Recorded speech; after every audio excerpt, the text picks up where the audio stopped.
video was made to please the English teacher, and what is said here does not represent the vocabulary of the young man humiliated in the video.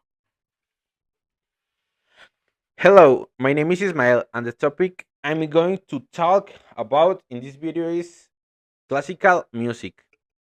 While I don't consider it the best genre in the existence, I do believe that many other genres developed thanks to classical music. It's essentially the foundation of all genres, having its origins in the Middle Age, around the 11th century.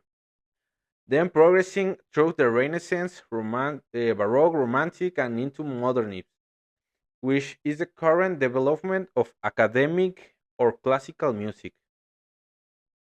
Also, the genre has been developing for a long time. The term classical music didn't appear until the 19th century.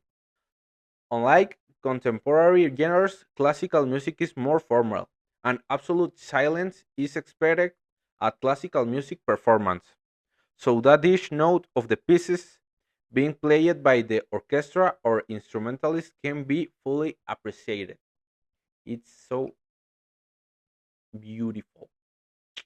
Personally, I prefer to play classical music or even attend a classical music recital rather than listen to it at home while doing other things.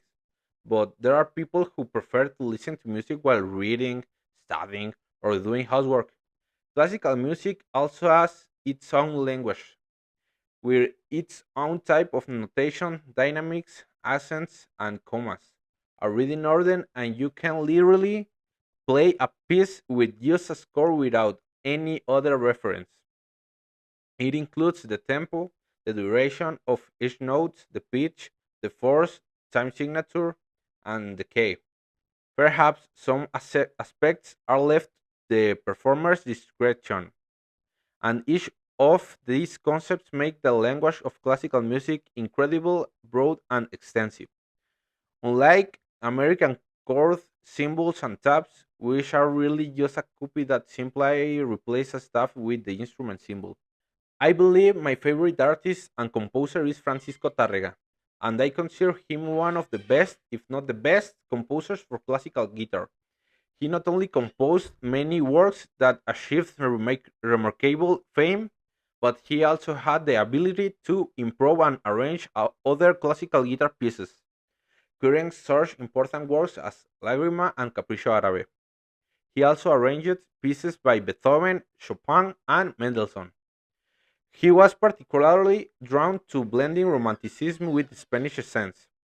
This man is considered the creator of the foundations of classical guitar technique in 20s and sparked the growing interest in the guitar as a recital instrument. Also, the one I consider the best composer in classical and symphonic music today is the greatest musical genius the world has ever known, Amadeus Mozart.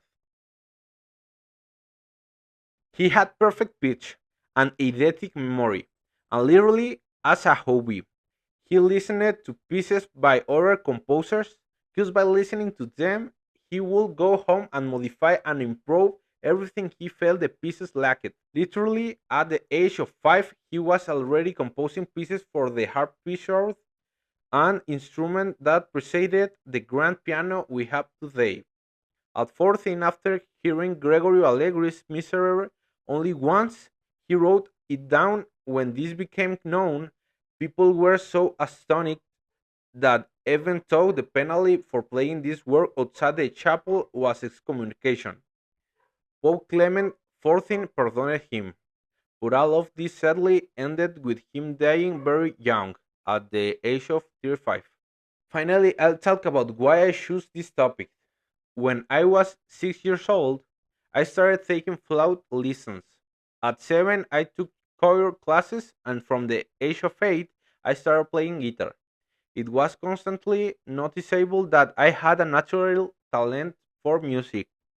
Since by 11, I was already in the top group of my social club, and that group was usually made of people 14 and older. So from a young age, I was always hanging out with older people because my ability stood out so easily. Because of this, the guitar teacher chose six of the most outstanding members of the group and started teaching us individual pieces to improve our skills. That's how I became familiar with classical guitar music, and it allowed me to develop many skills, which was key to my choosing a career in music. That's all from me. Thank you very much for watching the video, and I hope you enjoy it. Thank you very much. See you later. See you later, alligator.